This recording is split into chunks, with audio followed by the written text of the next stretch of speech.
മുഴുവനും കൊടുക്കാൻ ഒരാൾക്ക് മനസ്സുണ്ടെങ്കിൽ അങ്ങനെ ഒരു തവക്കുൽ വേണം. അങ്ങനെ ഒരു തവക്കുൽ നമുക്കില്ലല്ലോ. അതുകൊണ്ട് പാകത്തിന് കൊടുക്കുന്നതൊക്കെ അള്ളാഹു സ്വീകരിക്കുമാറാകട്ടെ. നിങ്ങൾ നോക്ക്, ദീനിന് വേണ്ടി കൊടുത്ത സംരംഭങ്ങളാണ് ഇതൊക്കെ. ഇനിയും സഹോദരങ്ങളും സഹോദരിമാരും കൊടുക്കണം.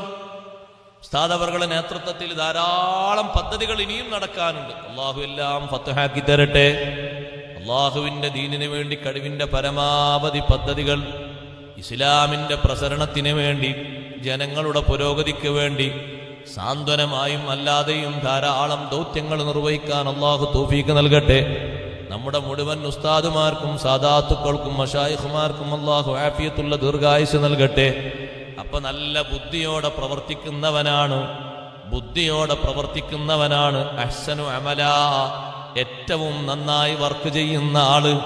അള്ളാഹു തന്ന ആരോഗ്യം അതെങ്ങനെ ചെലവഴിക്കണം, അള്ളാഹു തന്ന സമ്പത്ത് എങ്ങനെ ചെലവഴിക്കണം, അള്ളാഹു തന്ന സൗകര്യങ്ങൾ എങ്ങനെ ചെലവഴിക്കണം, അത് ബുദ്ധിപരമായി പ്രവർത്തിക്കുമ്പോ ആർക്കും അധികപ്പറ്റായിന്നും കേടായിന്നും മോശമായി പോയിന്നും തോന്നാത്ത രൂപത്തിൽ നല്ല മാർഗത്തിൽ സൂക്ഷ്മതയോടെ ചെലവഴിക്കുന്നു.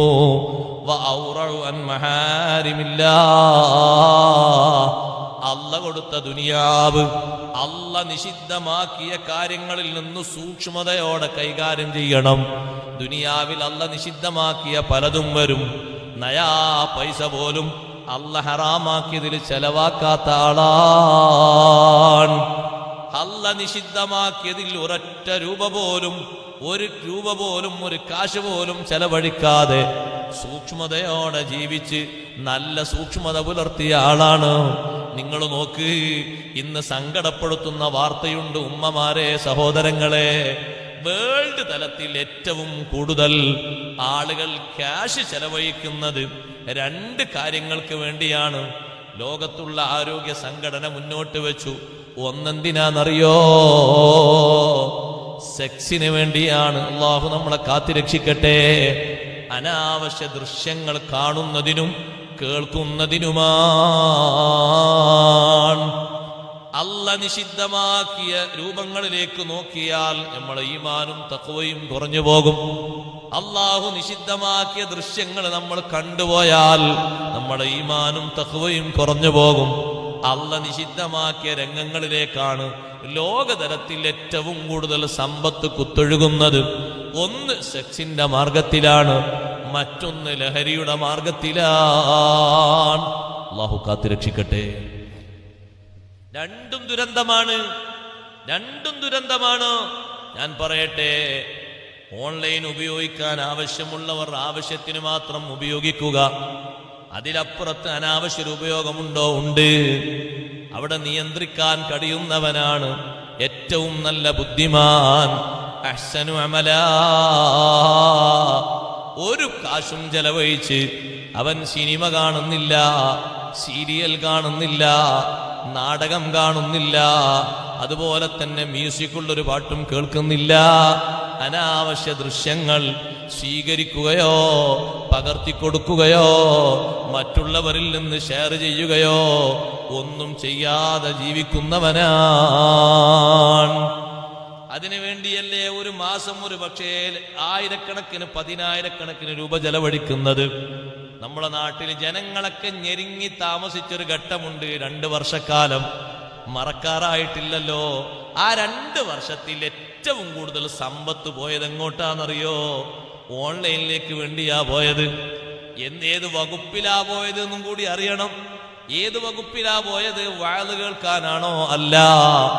മദ്ഹ് കേൾക്കാനാണോ? അല്ല. അനാവശ്യ ദൃശ്യങ്ങൾ കാണാനും അത് കേൾക്കാനുമാണ്. പുറത്ത് വന്നപ്പോ ഒരു മാസം തന്നെ കോടികളുടെ ചെലവാണ് ഉണ്ടായിത്തീർന്നിരിക്കുന്നത്. ആവശ്യ വസ്തുക്കൾക്കൊക്കെ ആളുകൾ ഇങ്ങനെ കഴിവിന്റെ പരമാവധി പിടിച്ച് പതുക്കെ പടച്ചോനെ ഇക്കൊല്ലം തീരെ ജോലിക്ക് പോകാനാകൂലേ, ഇക്കൊല്ലം ഒന്നും ഉണ്ടാകൂല എന്നൊക്കെ കരുതി ജീവിക്കുമ്പോഴും 2 ആഴ്ച കൂടുമ്പോൾ 400, 500, 600 ഈ ലെവലിൽ പോകുന്നതിനൊരു തകരാറില്ലായിരുന്നു. അവിടെയാണ് നമ്മൾ നല്ലോണം ബുദ്ധി വർക്ക് ചെയ്യേണ്ടത്, നല്ലോണം ചിന്തിക്കേണ്ടത്. ഈ പോകുന്നതും കാശാണ്. ഈ കളയുന്ന ദുരുപയോഗപ്പെടുത്തുന്ന സമ്പത്തിനെ പറ്റിയും അള്ളാഹുവിന്റെ ഭാഗത്തുനിന്ന് ചോദ്യമുണ്ട്. നമ്മൾ ആ പരീക്ഷണത്തിൽ തോൽക്കരുത്, ജയിക്കണം. അള്ളാഹു തന്ന സമ്പത്ത് എങ്ങനെ ചെയ്യുന്നു എന്നല്ലേ അള്ളാഹ് നിരീക്ഷിക്കുന്നത്, എങ്ങനെ കാണിക്കുന്നു എന്നല്ലേ അള്ളാഹു നോക്കുന്നത്. ഈ സമ്പത്തൊക്കെ നമുക്ക് തന്നത്, കാരണമായി വർത്തിച്ച നിമിത്തമായത് റഹമുറാഹിമീന റബ്ബ് തആലയാണ്. റബ്ബ് തആല തന്ന സമ്പത്ത് അള്ളാഹുവിന്റെ പൊരുത്തത്തിൽ ചെലവഴിക്കുകയാണ് വേണ്ടത്. അങ്ങനെയാണ് സ്വീകരിക്കേണ്ടത്. അതാണ് പരീക്ഷണത്തിലുള്ള വിജയം. വഅസ്റഉകും ഫീ ത്വഅത്തില്ലാഹ്, അള്ളാഹുവിനെ അനുസരിക്കുന്നതിൽ ഏറ്റവും സജീവതയോടെ മുന്നോട്ട് വരുന്നവരുമാണ്. അള്ളാഹുവിനെ അനുസരിക്കുന്നതിൽ സജീവതയോടെ മുന്നോട്ട് വരുന്നവർ എന്ന് പറഞ്ഞാൽ ഫർളായ കാര്യങ്ങൾക്ക് പിന്തിക്കുന്ന സ്വഭാവമില്ല, ഫർളായ അമലുകൾ പിറകോട്ട് വെക്കുന്ന സ്വഭാവമില്ല.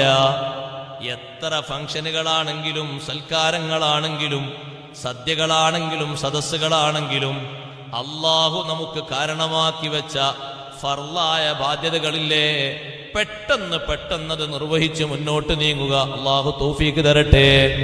നിങ്ങൾ നോക്ക്, ഹജ്ജ് പെട്ടെന്ന് ചെയ്യൽ നിർബന്ധമില്ലാത്തൊരു അമലാണ്. അതേ സമയത്ത് ആ ഹജ്ജിന് എളുപ്പത്തിൽ സൗകര്യമുണ്ടോ? എന്നാൽ ആദ്യം ആ ഹജ്ജ് ചെയ്യാൻ വേണ്ടി മുന്നോട്ട് വരുന്ന ആള് അയ്യുഹും അഹ്സനു അമലാ, അള്ളാഹുവിന്റെ പരീക്ഷണത്തിൽ നന്നായി വിജയിച്ച് മുന്നോട്ട് വരുന്നവനാണ്. കടം വീട്ടാൻ ഒരാൾക്ക് കഴിവുണ്ട്. 1-ാം തീയതിയാണ് കടം കൊടുക്കാൻ നിശ്ചയിച്ചിരിക്കുന്നത്. അതിനു മുമ്പ് തന്നെ വീട്ടാൻ അയാളെ കയ്യിലുണ്ട്. എന്നാൽ 1-ാം തീയതി ആകാൻ കാത്തിരിക്കാതെ അതിനു മുമ്പ് തന്നെ കൊണ്ടുപോയി വീട്ടുന്ന ആള്, സമയമായിട്ടില്ല പക്ഷേ ഇപ്പോൾ കയ്യിൽ ക്യാഷ് കിട്ടിയിട്ടുണ്ട്, എന്നാ പിന്നെ നാളുണ്ടാകുമെന്ന് അറിയില്ലല്ലോ, 1-ാം തീയതിയിലേക്ക് നീട്ടിവെക്കേണ്ടതില്ലല്ലോ, ഇപ്പോൾ തന്നെ പോയി ബാധ്യത തീർക്കുക. അങ്ങനെ അള്ളാഹുവിനെ അനുസരിക്കുന്നതിൽ സജീവമായി മുന്നോട്ട് വരിക. സമയമായാൽ ഉടനെ തന്നെ നിസ്കരിക്കുക.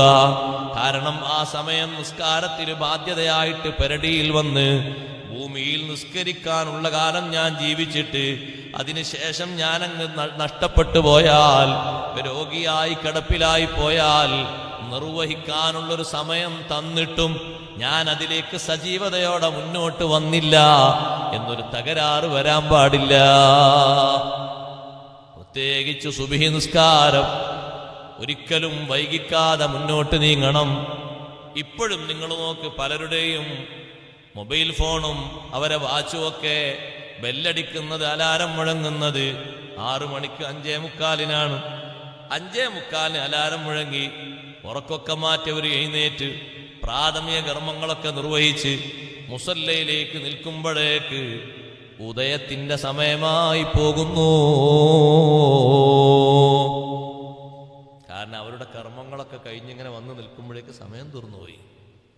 അവിടെ പെട്ടെന്ന് സജീവമായിട്ട് അവിടെയാണ് നമ്മൾ ജാഗ്രതയോടെ മുന്നോട്ട് നീങ്ങേണ്ടത്. അള്ളാഹുവിനെ അനുസരിക്കുന്നതിൽ അള്ളാഹു തൗഫീഖ് തരട്ടെ. പരിശുദ്ധമായ ഹജ്ജ് ഉംറ നിർവഹിക്കാൻ അള്ളാഹു ഭാഗ്യം തരട്ടെ. ബാധ്യതകളൊക്കെ നിറവേറ്റാൻ അള്ളാഹു തര എളുപ്പം തരട്ടെ. വസിയത്തുകളൊക്കെ പാലിക്കാൻ അള്ളാഹു തര നമുക്ക് എളുപ്പം തരട്ടെ. അതുകൊണ്ടല്ലേ നിങ്ങൾ നോക്ക്, ബൈത്തുൽ മാലിൽ നിന്ന് ആദ്യമായി സിദ്ദീഖ് റളിയല്ലാഹു അൻഹുവിന്റെ കാലത്ത് തങ്ങളെ വഫാത്തിന് ശേഷം സ്വത്ത് വന്നപ്പോൾ സിദ്ദീഖ് റളിയല്ലാഹു അൻഹു ചോദിച്ച ആദ്യത്തെ ചോദ്യം, ഇത് പൊതുകാര്യങ്ങളിലേക്കൊക്കെ എടുക്കുന്നവിടെ നിൽക്കട്ടെ, ആർക്കെങ്കിലും നബി സല്ലല്ലാഹു അലൈഹി വസല്ലം നിങ്ങൾ വഫാത്തിന്റെ മുമ്പ് എന്തെങ്കിലുമൊക്കെ തരാമെന്ന് വാഗ്ദാനം ചെയ്തിട്ടുണ്ടോ എന്ന് ചോദിച്ചു. ജനങ്ങളെ വിളിച്ചു, സ്വഹാബത്തിനെ ഒരുമിച്ച് കൂട്ടിയിട്ട് ചോദിച്ചു, നിങ്ങൾക്ക് ആർക്കെങ്കിലും വഫാത്തിന് മുമ്പ് തങ്ങൾ എന്തെങ്കിലും തരാമെന്ന് ആരോടെങ്കിലും വാഗ്ദാനം ചെയ്തിട്ടുണ്ടോ? അപ്പൊ ജാബിർ റളിയല്ലാഹു അൻഹു പറഞ്ഞു, എനിക്കുണ്ട്. എന്നോട് തങ്ങൾ പറഞ്ഞിട്ടുണ്ട്, പൊതു ഖജനാവിലേക്ക് സ്വത്ത് വന്നാൽ നിങ്ങൾക്ക് ഇത്രയും തരാം. 2 കൈയും ഇങ്ങനെ കൂട്ടിപ്പിടിച്ചിട്ടാണ് തങ്ങൾ പറഞ്ഞത്. എന്നാ വരൂ ജാബിറെ, നിങ്ങൾ വരൂ, ഈ സമ്പത്തിൽ നിന്ന് നിങ്ങളെ 2 കൈ കൊണ്ടുവന്ന് വാരണം. മഹാനവറുകൾ ഇങ്ങനെ വാരി നോക്കി, അത് എണ്ണാൻ പറഞ്ഞു. അപ്പോൾ 500 ദിർഹമുണ്ട്. അതിലേക്ക് ഒരു 500 കൂടി ചേർത്ത് കൊടുത്തു, 1000 ദിർഹം കൊടുത്തു. പിന്നെയും ചോദിച്ചു, ഇനി ആർക്കെങ്കിലും ഉണ്ടോ? ആർക്കും ഇല്ലെന്ന് ബോധ്യപ്പെട്ട ശേഷം പൊതുകാര്യത്തിന് വേണ്ടി ആ സ്വത്ത് നീക്കിവെക്കുന്നു. എത്ര പെട്ടെന്നാണ്! മരണപ്പെട്ടു കഴിഞ്ഞാൽ മരിച്ച ആളുടെ ഹക്കടപാട് വീട്ടുന്നത് വളരെ പെട്ടെന്ന് നിർവഹിക്കേണ്ട ഒരു അമലാണ്. താമസം വേണ്ട. 3 ദിവസമോ 7 ദിവസമോ 40 ദിവസമോ പിന്തിക്കേണ്ടതില്ല. അന്ന് തന്നെ വീട്ടാൻ കഴിയുമോ? അതാണ് ഏറ്റവും നല്ല കർമ്മം. കടബാധ്യതകളാണെങ്കിൽ പ്രത്യേകിച്ചും, ഇടപാടാളാണ് വിശേഷിച്ചും, സക്കാത്തും തുടങ്ങിയുള്ള കാര്യങ്ങളൊക്കെ പെട്ടെന്ന് വീട്ടുക. അല്ലാഹു തആല തൗഫീഖ് തരട്ടെ. അങ്ങനെ പ്രവർത്തിക്കുമ്പോൾ അല്ലാഹു തആല ആ മനുഷ്യനെ വിധി എഴുതുന്നത് നല്ല നിലക്ക് പ്രവർത്തിച്ചാൽ. ദുനിയാവിൽ ഇത്ര സമ്പത്ത് കിട്ടിയിട്ടും ആ സമ്പത്ത് കൊണ്ട് ചതിയിലൊന്നും പെടാതെ, ചതിയിലൊന്നും വീഴാതെ, അഹ്സനു അമല, ഹുസ്നുൽ അമൽ, നല്ല കർമ്മം എങ്ങനെയാണ്? അസ്സുഹുദു ഫീഹാ, ദുനിയാവിൽ ത്യാഗം പാലിച്ച് ജീവിക്കണം. ദുനിയാവിലുള്ള ത്യാഗം നിഷിദ്ധങ്ങളോടുള്ള ത്യാഗമാണ്. നിഷിദ്ധങ്ങളായ കാര്യങ്ങൾ മുന്നോട്ട് വരും, ഹറാമുകൾ വരും. പുറംതിരിഞ്ഞു നിൽക്കാനുള്ള മനസ്ഥിതി വേണം. അല്ലാഹു തആല തൗഫീഖ് തരട്ടെ. ധാരാളം ഓരോ ദിവസവും കുമിഞ്ഞുകൂടി വരികയാണ്. നമ്മൾ അതിനോട് സഹകരിക്കുന്നത് കുറയണം. നിസ്സഹകരണം പാലിച്ച് പലതിനെയും തിരുത്തേണ്ടതുണ്ട്. ഉമ്മമാരെ, സഹോദരങ്ങളെ, പല രൂപത്തിൽ കടന്നു വരുന്നുണ്ട്. നിങ്ങൾ നോക്ക്, കല്യാണങ്ങളും സൽക്കാരങ്ങളിലുമായിട്ട് ദൂർത്തുകൾ വരുന്നുണ്ട്, അനാവശ്യ ചെലവുകൾ. കൂട്ടത്തിൽ ഒരു അനാവശ്യ ചെലവാണ് അർദ്ധനഗ്നരായ സഹോദരിമാരെയും അവർക്കൊത്ത സഹോദരങ്ങളെയും കൊണ്ടുവന്ന് മുന്നിൽ നിർത്തിയിട്ട് ജനങ്ങളെ മുന്നിൽ കേൾക്കാൻ പറ്റാത്തത് മ്യൂസിക്കിലും കൊട്ടിലും മുട്ടിലുമായി പാട്ടുപാടിയങ്ങ് തിമിർക്കുക. അതിനുവേണ്ടി ലക്ഷങ്ങൾ ചെലവഴിക്കുക. അഷ്റഫുൽ ഖൽഖ് സ്വല്ലല്ലാഹു അലൈഹി വസല്ലം പാട്ടുപാടാൻ അനുവാദം തന്നിട്ടുണ്ട്. ബദരീങ്ങളെപ്പറ്റി കല്യാണത്തിന്റെ അന്ന് പാട്ടുപാടുന്നത് തങ്ങൾ ഇരുന്ന് കേട്ടിട്ടുണ്ട്. ഇമാം ബുഖാരി റഹ്മത്തുള്ളാഹി അലൈഹി സ്വഹീഹിൽ കൊണ്ടുവന്ന ഹദീസിൽ കാണാം, റുബയ്യ ബീവി റളിയല്ലാഹു അൻഹ പറയുന്നു, റുബയ്യ ബിൻതു മുഅവ്വിദ് റളിയല്ലാഹു അൻഹുവിന്റെ മകളായ റുബയ്യ ബീവി പറയുന്നു, എന്റെ കല്യാണത്തിന്റെ അന്ന് നബി സല്ലല്ലാഹു അലൈഹി വസല്ലം വീട്ടിലേക്ക് വന്നു. ഒരു കട്ടിലിൽ തങ്ങൾ ഇരുന്നു. ചെറിയ കുട്ടികൾ യദ്രിബിന ബിദ്ദുഫി, ദഫ് മുട്ടുന്നു. യന്ദുബിന മൻ ഖുതില മിൻ അബായിഹിന്ന യൗമ ബദർ, ബദർ യുദ്ധത്തിൽ ഷഹീദായി പോയ ഉപ്പാപ്പമാരെ പറ്റി ആ മക്കൾ അങ്ങനെ പാട്ടുപാടുന്നു. തങ്ങൾ കട്ടിലിൽ ഇരുന്നിട്ടത് കേൾക്കുന്നു, ആനന്ദിക്കുന്നു. കൂട്ടത്തിൽ തങ്ങൾ വന്നു എന്നറിഞ്ഞപ്പോ ഒരു കുട്ടി പറഞ്ഞു, വാഫീനാ നബിയുൻ യഅലമു മാ ഫീ ഗദീ, നാളെ നടക്കുന്ന സംഭവങ്ങളൊക്കെ വസ്തുനിഷ്ഠമായി അറിയുന്ന ഒരു നബി നമ്മളിലുണ്ട്. ആ നബി ഈ സദസ്സിലെത്തിയിട്ടുണ്ട്. സന്തോഷം കൊണ്ട് ആ വരി ഇടയിലൊന്ന് പാടിയപ്പോ നബി സല്ലല്ലാഹു അലൈഹി വസല്ലം നിങ്ങൾ നിർദ്ദേശിച്ചു, എന്റെ മദ്ഹ് നിങ്ങൾ എപ്പോഴും പാടുന്നതാണ്, എപ്പോഴും കേൾക്കുന്നതാണ്. നേരത്തെ പാടിയ ബദരീങ്ങളെ മദ്ഹ് തന്നെ പാടൂ. ദഈ ഹാദിഹി വഖൂലി ബില്ലദീ കുൻതി തഖൂലീൻ. അവിടെ ബദരീങ്ങളെ മദ്ഹ് പാടാൻ സമ്മതം തന്നത്, അത് സുന്നത്താക്കി പഠിപ്പിച്ചത് സയ്യിദുനാ റസൂലുള്ളാഹി സ്വല്ലല്ലാഹു അലൈഹി വസല്ലം തങ്ങളാണ്. ആ ബദരീങ്ങളിൽപ്പെട്ട ഏറ്റവും വലിയ മഹാനാരാണ്? അഷ്റഫുൽ ഖൽഖ് റസൂലുള്ളാഹി സ്വല്ലല്ലാഹു അലൈഹി വസല്ലം. തങ്ങളെ മദ്ഹും പാടണം, ബുർദ ചൊല്ലണം, അതിരുന്ന് കേൾക്കണം, ആനന്ദിക്കണം, ദഫ് മുട്ടണം. അതൊക്കെ സുന്നത്താണ്. അതേ സമയത്ത് ആ പരിധിക്കപ്പുറമുള്ള ശബ്ദകോശങ്ങള്, ആ പരിധിക്കപ്പുറമുള്ള പ്രദർശനങ്ങള് സുബ്ഹാനല്ലാഹ് തീർത്തും നിഷിദ്ധമാണ്. നമുക്കത് പറ്റിയതല്ല. നമ്മൾ അള്ളാഹുവിനോട് ചെയ്യുന്ന നന്ദികേടാണത്. ദുനിയാവിലുള്ള ഏറ്റവും നല്ല പ്രവർത്തനം ദുനിയാവിൽ ത്യാഗം പാലിക്കലാണ്, സുഹുദോടുകൂടെ ജീവിക്കലാണ്, നിഷിദ്ധങ്ങളായ വിഷയങ്ങളിൽ നിന്ന് വിട്ടുനിൽക്കലാണ്. എത്ര വലിയ സ്ഥാനത്തെത്തിയിട്ടും ബഹുമാനപ്പെട്ട ശൈഖ് അബ്ദുൽ ഖാദിർ ജീലാനി ഖദ്ദസല്ലാഹു സിർറഹുൽ അസീസ് തങ്ങളെ ആകർഷിപ്പിക്കുന്ന വിധം വിശന്ന് ഇരിക്കുന്ന സമയത്ത് നല്ല സുപ്രയില് സ്വർണപാത്രത്തിലും വെള്ളിക്കോപ്പയിലുമായി അന്നപാനീയങ്ങൾ നിറഞ്ഞ രീതിയിൽ വന്നപ്പോ മഹാനവറുകളെ മനസ്സിൽ വേഗം ഓടിയത്, ആ വന്ന ആ സുപ്രയുടെ അപ്പുറത്തുനിന്നൊരു ശബ്ദം വന്നു, ഓ അബ്ദുൽ ഖാദിർ എന്നവരെ, അഹ്ലൽതു കമാ ഹറംതു അലൈക, നിങ്ങൾക്ക് ഹറാമാക്കിയത് ഞാൻ ഹലാലാക്കി തന്നു. ശൈഖ് ജീലാനി റളിയല്ലാഹു അൻഹു ചിന്തിക്കുന്നത്, ഞാനിപ്പോ വലിയ സ്ഥാനത്തായപ്പോ എനിക്കൊരു ചെറിയ കൺസെഷൻ കിട്ടിയതാണ്, നിയമ ഭേദഗതിയൊക്കെ കിട്ടിയതാണ്. കാരണം ഞാൻ വലിയ സ്ഥാനത്തെത്തിപ്പോയില്ലേ എന്നല്ല, ഹറാമാക്കിയത് ഹലാലാക്കി തന്നൂന്നോ? ഹലാലും ഹറാമും നിയമത്തിൽ ഒരു ഭേദഗതി വരേണ്ടത് ആർക്കാണ്? ഷെയ്ഖ് ജീലാനി തങ്ങൾ ചിന്തിക്കുന്നു. അവിടുത്തെ ഉപ്പാപ്പയായ നമ്മുടെ നേതാവായ ഹബീബ് റസൂലുള്ളാഹി സ്വല്ലല്ലാഹു അലൈഹി വസല്ലമ തങ്ങൾക്കാണ് നിയമത്തിന്റെ ഭേദഗതി വരേണ്ടത്. എനിക്കിനി ഒരു ഹലാലും ഹറാമായി മാറൂല. മുത്തുനബി തങ്ങൾ എന്തൊക്കെ ഹറാമാക്കി പഠിപ്പിച്ചോ അതൊക്കെ എനിക്ക് ഹറാമാണ്, അവിടുന്ന് ഹലാലാക്കി പഠിപ്പിച്ചതൊക്കെ എനിക്ക് ഹലാലാണ്. സ്വർണപാത്രം നബി തങ്ങൾ കാലത്തുണ്ട്, തങ്ങൾ അങ്ങനെ കണ്ടിട്ടുണ്ട്. വെള്ളിക്കോപ്പയും വന്നുണ്ട്, അതിൽ കുടിച്ചിട്ടില്ല, സ്വർണപാത്രത്തിൽ ഭുജിച്ചിട്ടില്ല. പിന്നെ എനിക്കെങ്ങനെ ഹലാലാകാനാണ് എന്ന നീയത്തോടെയാണ് ഒറ്റ തട്ട് കൊടുത്തത്. ആ തട്ടോടുകൂടെ ഈ സുപ്രയും ഈ പാത്രങ്ങൾ മുഴുവനും കരിമ്പുകയായി മേലോട്ട് പൊങ്ങി. ലികുല്ലി വലിൻ ലഹു ഖദമുൻ വ ഇന്നി അലാ ഖദമിൻ നബി ബദിരിൽ കമാലി. എല്ലാ വലികളും ഓരോ നബിവാശി, ഞാൻ എൻ്റെ സീബാവ കാൽവാശി എന്നോവർ. ശിഷ്യന്മാർ ചോദിച്ചു, ഉസ്താദേ കടുത്ത വിശപ്പിലല്ലേ ഉസ്താദ അന്നപാനീയങ്ങൾ കാണുന്നത്, പിന്നെ എത്ര പെട്ടെന്ന് ഉസ്താദ് അതിനെ തട്ടിമാറ്റാനുള്ള കാരണം എന്താണ്? മഹാനവർകൾ പറഞ്ഞ മറുപടി, ഭക്ഷണത്തിലേക്ക് ആവശ്യമായിട്ടാണ് ഞാൻ ഇരിക്കുന്നത്, ശരിയാണ്. പക്ഷേ അതിൽ നിന്ന് വന്നൊരു ശബ്ദകോശമുണ്ടല്ലോ, നിങ്ങൾക്ക് ഹറാം ഹലാലാക്കി തന്നുള്ളത്. അത് കേട്ടപ്പോഴേക്ക് തന്നെ ഇതെന്നെ പറ്റിക്കാനാണ്, എന്നെ ചതിക്കാനാണ്, ഇതെനിക്ക് സ്വീകരിക്കാൻ പറ്റുന്നതല്ല, തീർത്തും ഹറാമാണ് എന്ന് മനസ്സിലാക്കി ഇത് ഹലാലായി മാറേണ്ടിയിരുന്നെങ്കിൽ നബി സല്ലല്ലാഹു അലൈഹി വസല്ലം തങ്ങൾ കണ്ടിട്ടുണ്ട്, തങ്ങൾ ഹലാലാക്കി തന്നിട്ടില്ലല്ലോ. ആ ഒരു വാക്കങ്ങ് കേട്ടപ്പോ ഞാനങ്ങ് പ്രതികരിച്ചു പോയി. അത് വല്ലാത്തൊരു സുഹൃതാണ്.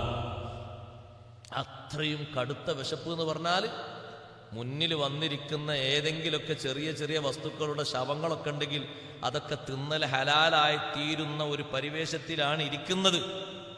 ആ ഒരു ഘട്ടം നോക്കിയിട്ടാണ് പറ്റിക്കാൻ വന്നത്. അവിടെയാണ് അവരുടെ സുഹൃദ്. ആ സുഹൃദ് കൊണ്ടാണ് വലിയ വിജയം നേടിയത്. അത് ഇഖ്ലാസി വസ്സുഹ്ദി വൽഇജ്തിഹാദി വഫി യൽവഅദി വൽഅഹദി. സുഹ്ദ് കൊണ്ട് ജീവിച്ചപ്പോൾ ലോകത്തുള്ള മഹാന്മാര് മുഴുവനും വിളിച്ചങ്ങ് പോയി, യാ ഗൗസുൽ അഅ്ളം മുഹിയദ്ദീനി. ഷെയ്ഖ് ജീലാനി റളിയല്ലാഹു അൻഹുവിനെ അല്ലാഹു കൊടുത്ത വലിയ സ്ഥാനപ്പേര് ലോകത്തുള്ള മഹാന്മാര് മുഴുവനും വിളിച്ചുപോയി. സുഹൃദിന്റെ മഖാമ് ദുനിയാവിൽ നമുക്ക് വേണ്ട ഒരു മഖാമാണ്. അനാവശ്യങ്ങൾ എപ്പോഴും മുന്നിലേക്ക് ഇങ്ങനെ ചിറക് വിരിച്ചു വരും. സുബ്ഹാനല്ലാഹ്, നോ പറയാനുള്ള കഴിവ് വേണം, അല്ലാഹു തരട്ടെ. വീടുണ്ടാക്കുമ്പോ നമുക്ക് ഫോൺ കോൾ വരും, വണ്ടി വാങ്ങിയാൽ നമുക്ക് ഫോൺ കോൾ വരും. ഇതൊന്നും അറിയാതല്ലേ ഞാൻ സംസാരിക്കുന്നത്, നിങ്ങളോടും നമ്മളോടുമാണ് ഞാൻ പറയുന്നത്. ഏതെങ്കിലും ഒരു തരത്തിൽ കടം വീട്ടാനുള്ള കാശ് മറ്റൊരാളെ അക്കൗണ്ടിൽ ഇട്ട് കൊടുത്താൽ അപ്പോഴേക്ക് അതാ ഒരുപാട് ആളുകൾ വിളിക്കാൻ തുടങ്ങി. എന്തിനാ വിളിക്കണത്? ലോണ് വേണോന്ന്, സഹായത്തിന്. പലിശല്ല, പേര് മാറി, ലോണ്. പലിശ എന്ന് പറയുമ്പോഴല്ലേ പ്രശ്നമുള്ളൂ. ഇത് ലോണാണ്, ലോണ് വേണം. എത്ര നിങ്ങൾ ഉദ്ദേശിക്കുന്നത്? എത്ര സോപ്പിട്ടിട്ടാ വിളിക്കണത്? എത്ര നേരാ ചോദിക്കുന്ന ചോദ്യം? ചോദിക്കല്ലേ. ഒരാൾ മറ്റൊരാളെ സഹായിക്കാൻ വേണ്ടി ഒരു 10,000 റുപ്യ കടം കിട്ടാൻ അയാൾക്ക് ഇട്ടുകൊടുത്തു, അക്കൗണ്ടിൽ ഇട്ടുകൊടുത്താണ്. അപ്പോൾ അവിടുന്ന് വിളി വന്നു, നിങ്ങളുടെ കയ്യിൽ കാശുണ്ടോ? ഇവിടെ നല്ല വരുമാനം ഉണ്ടാകുന്ന ഒരു തസ്തിക ഉണ്ട്, അതിൽ ഇട്ടുകൊടുക്കാൻ. അപ്പം അതിൽ പലിശയുമായി ബന്ധപ്പെട്ടുണ്ടോ? പലിശയുമായി ബന്ധപ്പെട്ട് നിങ്ങൾ സ്വീകരിക്കണ്ട. എന്തായാലും അർത്ഥം അതെന്റെ വഴിക്ക് ഞങ്ങൾ എടുത്തോളും, നിങ്ങൾ ബാക്കിയുള്ളത് നിർത്താൻ മതി. അതാണ് പറഞ്ഞത്. ആ മേഖലയുമായി ബന്ധപ്പെട്ട് നിങ്ങൾ നോക്കണ്ട, നിങ്ങൾക്ക് വരുമാനം മാത്രമേ തരുള്ളൂ. അപ്പൊ മറ്റേത് നമ്മൾ എടുത്തോളാം. അതിന്റെ അർത്ഥം അതാണ്. അത് നിങ്ങൾ നോക്കണം, നിങ്ങൾക്ക് തരൂല, നിങ്ങൾക്കത് പറ്റൂലല്ലോ, അതുകൊണ്ട് തരൂല. അള്ളാഹു നമ്മളെ കാത്തിരക്ഷിക്കട്ടെ. മുമ്പൊരു ഉദ്യോഗസ്ഥൻ എന്നോട് പറഞ്ഞു, ഉസ്താദ് നിങ്ങൾ എന്തിനാ പേടിക്കുന്നത്? നിങ്ങളെപ്പോലത്തെ എത്ര ആൾക്കാരുണ്ട് ഇവിടെ, അക്കൗണ്ടുള്ള ആൾക്കാർ, അവരതിൽ ബാലൻസ് വരുന്ന ആ ബാക്കിയുള്ള ആ വേസ്റ്റായിട്ടുള്ള പണം, ആർക്കും അവകാശമില്ലാത്ത പണമല്ലേ, ആ പണം കാര്യമായിട്ട് അവർ ഉപയോഗിക്കുന്നു പൊതുപ്രവർത്തനങ്ങൾക്ക് വേണ്ടി. പൊതുപ്രവർത്തനങ്ങൾക്ക് വേണ്ടി കെട്ടുകെട്ടായി ഇവിടുന്ന് എടുത്തു കൊണ്ടുപോവുകയാണ്. അപ്പൊ കൂട്ടത്തിൽ ഒരു ഉദ്യോഗസ്ഥൻ പറഞ്ഞു, അയാൾ മുസ്ലിം അല്ല, അയാൾ പറഞ്ഞു പൊതുപ്രവർത്തനത്തിന് വേണ്ടി മാത്രമൊന്നല്ല, സക്കാത്ത് കൊടുക്കാനും കൊണ്ടുപോകുന്നുണ്ട് എന്ന് പറഞ്ഞു. സക്കാത്ത് എന്ന് പറഞ്ഞ സക്കാത്താണ്, അവർക്കറിയാതൊക്കെ സക്കാത്ത് നമുക്ക് നിർബന്ധമാണെന്നൊക്കെ ആർക്കറിയാത്ത അറിയില്ലേ? എല്ലാവർക്കും അറിയാം സക്കാത്ത് മുസ്ലിങ്ങൾക്ക് നിർബന്ധമാണെന്ന് അറിയില്ലേ? അതിനും കൊണ്ടുപോകാറുണ്ട് എന്ന്. ഞാൻ അപ്പൊ പറഞ്ഞു, മഅദല്ലാ, അള്ളാഹു നമ്മളെ കാത്തിരക്ഷിക്കട്ടെ. വീടുണ്ടാക്കുന്ന സമയത്ത് വിളി വരൂലേ? എത്ര വേണ്ടത്? എല്ലാറ്റിനും വിളി വരും. അവിടെയാണ് അയ്യുഹും അഹ്സനു അമലാ. എന്റെ ശബ്ദം ശ്രവിക്കുന്ന സഹോദരിമാരെ, വായ്പ ലോണെന്ന് പറഞ്ഞ് ശതമാനം കുറഞ്ഞ പലിശ ധാരാളം സ്ഥലങ്ങളിൽ കറങ്ങുന്നുണ്ട്. ഒരുപാട് ബോർഡുകൾ അങ്ങനെ കാണാറുണ്ട്. ത്യാഗം ചെയ്ത് ജീവിക്കുമ്പോഴാണ് അല്ലാഹു സുബ്ഹാനഹു വ തആല തന്ന ഈ ദുനിയാവിൽ നമുക്ക് വിജയിച്ച് കയറാൻ പറ്റുന്നത്. എല്ലാ മേഖലകളിലും വന്നുപോയി സ്വീകരിക്കണ്ട. ജനങ്ങളൊന്നും ക്യൂ നിൽക്കുന്നത് കാണൂല.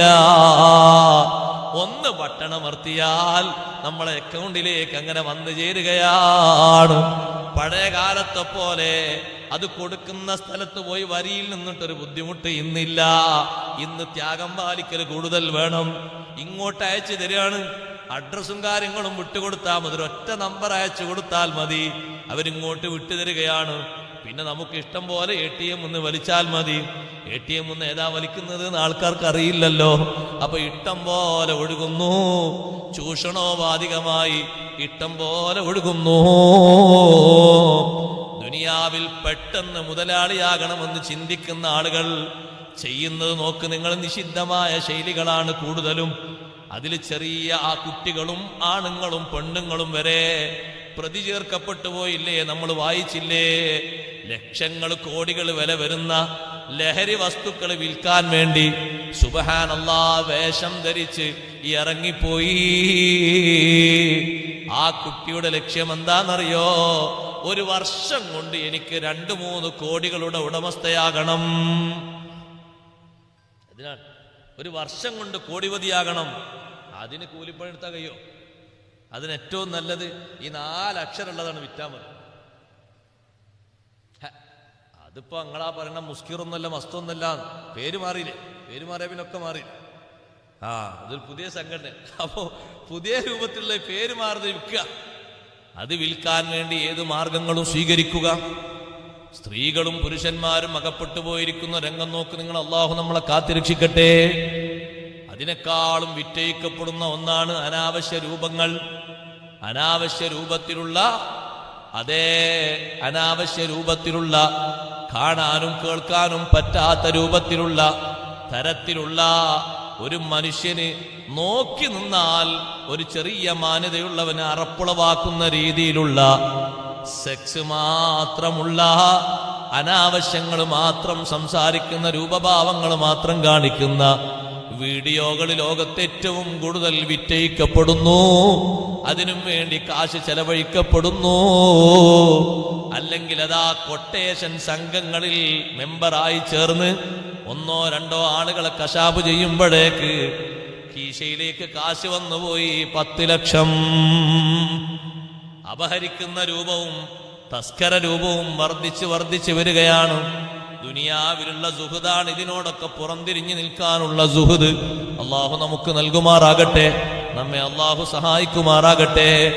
മുന്നിലേക്ക് ദുനിയാവ് ഇങ്ങനെ മാടി വിളിച്ച് മുന്നിലേക്ക് ഇങ്ങനെ വരുന്ന സമയത്ത് ഹലാലായത് മാത്രം എടുത്ത് സ്വീകരിക്കണം. ഏറ്റവും വലിയ സാഹിദ് ദുനിയാവിൽ ആരാണ്? ഹബീബ് മുഹമ്മദുർ റസൂലുള്ളാഹി സ്വല്ലല്ലാഹു അലൈഹി വസല്ലമ തങ്ങളാണ്. ആവശ്യത്തിന് വേണ്ടി അല്ലാഹു തആല കൊടുത്ത സ്വർണത്തിന്റെ മല, സ്വർണമല വേണ്ടാന്ന് വെച്ച നേതാവാണ് ഹബീബ് റസൂലുള്ളാഹി സ്വല്ലല്ലാഹു അലൈഹി വസല്ലം. ഉഹുദ് മല തങ്ങളെ മുന്നിലേക്ക് അള്ളാഹു കാണിച്ചു കൊടുത്തു. സ്വർണമലയായിട്ട് തങ്ങൾക്കതെടുക്കാം, ആവശ്യത്തിന് ഉപയോഗിക്കാം, പരീക്ഷണത്തിനല്ല, പരിശോധനക്കല്ല. തങ്ങൾ പറഞ്ഞു, വേണ്ട, എനിക്കത്തരത്തിലുള്ളൊരു സമ്പത്ത് വേണ്ട അല്ലാ, നീ തന്നതിൽ ഞാൻ തൃപ്തിപ്പെട്ട് പൊരുത്തപ്പെട്ട് മുന്നോട്ട് പോകാൻ റെഡിയാണ്. വഅക്കദത് സുഹുദഹു ഫീഹാ ളറൂറതുഹു ഇന്നൽ ളറൂറത ലാ തഅദു അനിൽ ഇസ്മി.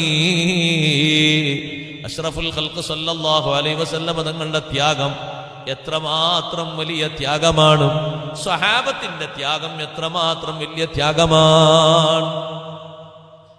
ബഹുമാനപ്പെട്ട കഅബ് ബിൻ മാലിക് റളിയല്ലാഹു അൻഹുവിന് ഇഷ്ടം പോലെ സമ്പത്തും സ്ഥാനവും ഒക്കെ കൊടുക്കാം, നിങ്ങൾ ഇങ്ങോട്ട് പോരി, വെറുതെ ആ മദീനയിൽ നിങ്ങൾ തബൂക്ക് യുദ്ധത്തിന് പോകാതെ പിണങ്ങിയിട്ട് എല്ലാവരും സലാമൊന്നും പറയാതെ നിങ്ങളിങ്ങനെ നടക്കല്ലേ. അപ്പൊ ഗൊസ്സാൻ രാജാവിന്റെ വക ഒരു കത്ത്, ഗൊസ്സാൻ അല്ലട്ടോ, അയിനിന്റെ മേലെ പുള്ളിട്ടോ ഗൊസ്സാൻ, ഗൊസ്സാൻ രാജാവിന്റെ വക ഒരു കത്ത്. ആ കത്തിലുള്ളത് നിങ്ങളെ നേതാവുങ്ങൾ ഒഴിവാക്കിയില്ലേ, നിങ്ങൾക്ക് അധികാരവും പണമൊക്കെ തരാൻ, നിങ്ങൾ ഇങ്ങോട്ട് പോരി. നിങ്ങളൊന്ന് ആലോചിച്ച് നോക്കി, ചെറുപ്പക്കാരനായ കഅബ് ബിൻ മാലിക് റളിയല്ലാഹുവിന്റെ മുന്നിൽ വരുന്നൊരു സമ്മർദ്ദമാണ്. മഹാനവറുകൾ ആ കത്ത് ഇങ്ങനെ വലിച്ചു കീറി അടുപ്പിലേക്ക് ഇട്ടിട്ട് പറഞ്ഞു, ഹാദാ അയ്ളം മിനൽ ബലാ, ഇതും അല്ലാഹു എനിക്ക് നൽകിയൊരു പരീക്ഷണം തന്നെയാണ്. ഹബീബ് മുഹമ്മദുർ റസൂലുള്ളാഹി സ്വല്ലല്ലാഹു അലൈഹി വസല്ലം തങ്ങളെ ഒഴിവാക്കി മറ്റൊരു രാജാവിന്റെ കീഴിൽ പോയി നിൽക്കുകയോ, എനിക്കതിന് സാധ്യമല്ല. മദീന വിട്ട് നേതാവിനെ വിട്ട് പോകാനാണ് രാജാവ് വിളിക്കുന്നത്. സ്ഥാനം തരാം, സമ്പത്ത് തരാം, നിങ്ങൾ ഇങ്ങോട്ട് വരൂ. സമ്മർദ്ദങ്ങൾക്ക് വഴങ്ങാത്ത രൂപത്തിലുള്ള ത്യാഗബോധമില്ലേ? അതും എപ്പോഴാണ്? ബഹിഷ്കരണം നടപ്പിലാക്കിയ 50 ദിവസമുണ്ട്. അള്ളാഹുവിന്റെ നിർദ്ദേശപ്രകാരമുള്ള ബഹിഷ്കരണമാണ്. ആ ബഹിഷ്കരണ കാലയളവിലാണ് ഇങ്ങനൊരു കത്ത് വരുന്നത്. മഹാനവറുകൾ ഇത് വലിച്ചു ചീന്തിക്കളഞ്ഞു. സഹോദരങ്ങളെ, പറ്റാത്തതിലേക്ക് ദുന്യാവ് മാടി വിളിക്കുമ്പോ അതിനോട് നോ പറയാനുള്ള കഴിവ് വേണം. എന്നാൽ അഹ്സനു അമല, ഏറ്റവും നല്ല രൂപത്തിൽ വർക്ക് ചെയ്യുന്നവരായി ഇനി അള്ളാഹു നമ്മളെ വല്ല സ്വത്തിന്റെയും ഉടമസ്ഥരാക്കി മാറ്റിയാലോ, വല്ല അധികാരത്തിന്റെയും ആളുകളാക്കി മാറ്റിയാലോ, അർഹതയുള്ള ആളുകളിലേക്ക് അത് കൊടുക്കാനുള്ള ത്യാഗബോധവും നമുക്കുണ്ടാകണം. നിങ്ങൾ കണ്ടില്ലേ, ഭരണാധികാരികളിൽ വലിയ നീതിബോധത്തോടെ ഭരിച്ച് നാട് മുഴുവനും നീതി നിറച്ച ഭരണാധികാരിയാണ് സയ്യിദുനാ ഉമർ ബിൻ അബ്ദുൽ അസീസ് റളിയല്ലാഹു അൻഹു. ചെറിയ കാലയളവേ ഭരിച്ചിട്ടുള്ളൂ. പക്ഷേ ആ ഭരണത്തിന്റെ സൗന്ദര്യം ഒരുപാട് കാലം ജനങ്ങൾ ആസ്വദിച്ചിട്ടുണ്ട്. ആ ഭരണകാലഘട്ടത്തിൽ താബീങ്ങളിൽപ്പെട്ട ചില മഹാന്മാർ ഒരു വഴിയിലൂടെ നടന്നു പോകുമ്പോ അവര് കണ്ട കാഴ്ച അത്ഭുതപ്പെടുത്തി. എന്താണ് അവർ കാണുന്ന കാഴ്ച? ആടുകളും ചെന്നായ്ക്കളും സൗഹൃദം പാലിച്ച് മേഞ്ഞു നടക്കുന്നു. സാധാരണക്ക് എതിരാണ്. ചെന്നായ്ക്കളെ കണ്ടാൽ ആടുകൾ ഓടും, ആടിനെ പിടിക്കാൻ ചെന്നായ പിന്നാലെയും ഓടും. സുബ്ഹാനല്ലാഹ്, ഇത് രണ്ടും ഒരേ പുൽമേടിൽ സൗഹൃദം പാലിച്ചുകൊണ്ട് മേഞ്ഞു നടക്കുന്നു. അപ്പാ മഹാന്മാര് പറഞ്ഞു, ഈ നാട്ടിലെ ഖലീഫ, രാജ്യം ഭരിക്കുന്ന ഖലീഫ, എല്ലാവർക്കിടയിലും നീതി ഉണ്ടാക്കി ഈ ആടുകളെയും ചെന്നായകളെയും വരെ നീതിബോധത്തോടെ സൗഹൃദത്തോടെ ജീവിക്കാൻ പഠിപ്പിച്ചു. ആടിനെ കണ്ട് ചെന്നായ ഓടുന്നില്ല, ചെന്നായ വരുന്നുണ്ട് എന്ന് എഴുതിയിട്ട് ആട് ഓടുന്നില്ല. 2 ആഴ്ച കഴിഞ്ഞ് അതേ മഹാന്മാരാ നാട്ടിലൂടെ പോകുമ്പോൾ നേരത്തെ കണ്ട കാഴ്ചക്ക് വിപരീതമാണ് കണ്ടത്. ആടുകളെ പിന്നാലെ ചെന്നായ ഓടുന്നു, ചെന്നായനെ പേടിച്ച് ആട് ഓടുന്നു. അപ്പൊ അവര് പറഞ്ഞു, കഴിഞ്ഞ 2 ആഴ്ച മുമ്പ് നമ്മൾ വന്നപ്പോൾ കണ്ടിരുന്ന ആ ഒരു നീതിയുടെ സൗന്ദര്യം, അതിന് നേതൃത്വം നൽകിയ ഭരണാധികാരി ഇപ്പോൾ ജീവിച്ചിരിക്കാൻ സാധ്യതയില്ല. വന്ന് അന്വേഷിച്ചു നോക്കുമ്പോൾ 2-3 ദിവസം മുമ്പ് ബഹുമാനപ്പെട്ട ഉമർ ബിൻ അബ്ദുൽ അസീസ് റളിയല്ലാഹു അൻഹു വഫാത്തായപ്പോഴേക്ക് അവസ്ഥകൾ മാറിയിട്ടുണ്ട്. ആ മാറിയ അവസ്ഥയാണ് ഭൂമി ലോകത്തെ കണ്ടത്. അത്രയും നീതിയോടെ ഭരിച്ച ഉമർ ബിൻ അബ്ദുൽ അസീസ് റളിയല്ലാഹുവിന്റെ അടുക്കൽ അറബികളിൽ നിന്നൊരു സംഘം ആളുകൾ വന്നിട്ട് മഹാനവറുകളോട് സംസാരിക്കുകയാണ്. വലിയ ക്ഷാമം പിടിപെട്ടൊരു കാലം. ഒരാൾ വന്നിട്ട് പറഞ്ഞു, കൂട്ടത്തിൽ നേതാവായിട്ട് ഉമർ ബിൻ അബ്ദുൽ അസീസ് തങ്ങളെ, അമീറുൽ മുഅ്മിനീൻ, ഞങ്ങൾ വലിയ പ്രതിസന്ധിയിലാണ് വന്നിരിക്കുന്നത്. ഭക്ഷണം കഴിക്കാൻ ഞങ്ങളുടെ കയ്യിലൊന്നുമില്ല, കുടുംബം പോറ്റാൻ ഞങ്ങളുടെ കയ്യിലൊന്നുമില്ല. ഇവിടെ ബൈത്തുൽ പൊതുഖജനാവിൽ ഒരുപാട് സ്വത്തില്ലേ? ആ സ്വത്ത് ഒരുപക്ഷെ 3-4 രൂപത്തിലാണല്ലോ ആ സ്വത്ത് ഉപയോഗിക്കേണ്ടത്. ഒന്നുകിൽ ആ സ്വത്ത് അള്ളാഹുവിനാണ്, അല്ലെങ്കിൽ ആ സ്വത്ത് മുഴുവനും നിങ്ങൾക്ക് അവകാശപ്പെട്ടതാണ്, അല്ലെങ്കിൽ ആ സ്വത്ത് അള്ളാഹുവിന്റെ അടിമകൾക്ക് കൊടുക്കാനുള്ളതാണ്. അള്ളാഹുവിനാണ് ആ സ്വത്ത് എന്ന് വെച്ചാൽ അള്ളാഹുവിന് ഇപ്പം ആ സ്വത്തിന്റെ ആവശ്യമില്ലല്ലോ. അള്ളാഹു ഗനിയുൻ ഹമീദ്, അള്ളാഹു തആല നിരാശ്രയനല്ലേ, ആരിലേക്കും ആശ്രയിക്കാതെ ഐശ്വര്യമുള്ള ആളല്ലേ. പിന്നെ അള്ളാഹുവിന് ആ സ്വത്ത് വേണ്ട. നിങ്ങൾക്കാണ് ആ സ്വത്തിന്റെ മുഴുവൻ അവകാശമെങ്കിൽ നിങ്ങൾ ഞങ്ങൾക്ക് സ്വതഖ ചെയ്യണം. ഇന്നല്ലാഹ യജ്സിൽ മുതസദ്ദിഖീൻ, സമ്പത്ത് ദാനം ചെയ്യുന്നവർക്ക് അള്ളാഹു തആല നല്ല പ്രതിഫലം കൊടുക്കും.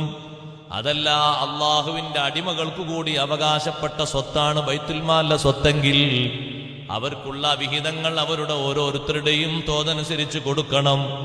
ഈ ഒരു ഉപദേശം ഒരാൾ വന്ന് പറഞ്ഞപ്പോ ഉമർ ബിൻ അബ്ദുൽ അസീസ് റളിയല്ലാഹു അൻഹു കരഞ്ഞുപോയി. എന്നിട്ട് ആ പറഞ്ഞ ആളോട് പറഞ്ഞു, മോനെ, ഇന്നൽ അംറ കമാ ദക്കർത, കാര്യം നിങ്ങൾ പറഞ്ഞതുപോലെ തന്നെയാണ്. ഓരോരുത്തരുടെയും ആവശ്യങ്ങൾ എഴുതിയെടുത്തു, എന്നിട്ട് പൊതുഖജനാവിൽ നിന്ന് വേണ്ട സ്വത്ത് കൊടുത്തു. ആ സംഘം അവിടെ നിന്ന് സന്തോഷത്തോടെ പടിയിറങ്ങുമ്പോ നേരത്തെ ഇത് വന്ന് പറഞ്ഞ ആ ചെറുപ്പക്കാരനെ ഉമർ ബിൻ അബ്ദുൽ അസീസ് തങ്ങൾ അടുത്തേക്ക് വിളിച്ചിട്ട് പറഞ്ഞു, നിങ്ങളെ ആവശ്യം മുഴുവനും ഞാൻ പരിഗണിച്ചില്ലേ? എന്റെ ആവശ്യത്തെപ്പറ്റി നിങ്ങളും അള്ളാനോടൊന്ന് ചോദിക്കണേ. നിങ്ങളെന്റെ ഭരണത്തിന്റെ കീഴിൽ ജീവിക്കുമ്പോ വരൾച്ച അനുഭവിച്ച് പ്രതിസന്ധി അനുഭവിച്ച് വന്ന് വിഷയം പറഞ്ഞപ്പോഴേക്ക് വേണ്ട ആവശ്യങ്ങൾ മുഴുവനും ഞാൻ അല്ലാഹു ഏൽപ്പിച്ച സ്വത്തിൽ നിന്ന് നിങ്ങൾക്ക് തന്നല്ലോ. ഒന്നും ഞാൻ എടുത്തു വെച്ചിട്ടില്ലല്ലോ, പിശുക്കി വെച്ചിട്ടില്ലല്ലോ, എന്റെ സ്വന്തം കാര്യത്തിനെന്ന് കരുതി വെച്ചിട്ടില്ലല്ലോ. അതുകൊണ്ട് നിങ്ങളെ ആവശ്യം ഞാൻ കേട്ട് പൂർത്തീകരിച്ചതുപോലെ എന്റെ ആവശ്യം പൂർത്തീകരിച്ച് തരാൻ നിങ്ങളൊന്ന് അള്ളാഹുവിനോട് പറയണേ. അപ്പോഴേക്കാ മനുഷ്യൻ കൈ മേൽപോട്ട് ഉയർത്തിയിട്ട് പറഞ്ഞു, ഇലാഹി ബിഇസ്സതിക വജലാലിക, പടച്ച റബ്ബേ, നിന്റെ പ്രതാപം കൊണ്ട് ചോദിക്കുന്നു, നിന്റെ ബഹുമാനം കൊണ്ട് ചോദിക്കുന്നു. ഇസ്നഉ മാ ഉമറ കമാ സനഅ മാ ഇബാദിക.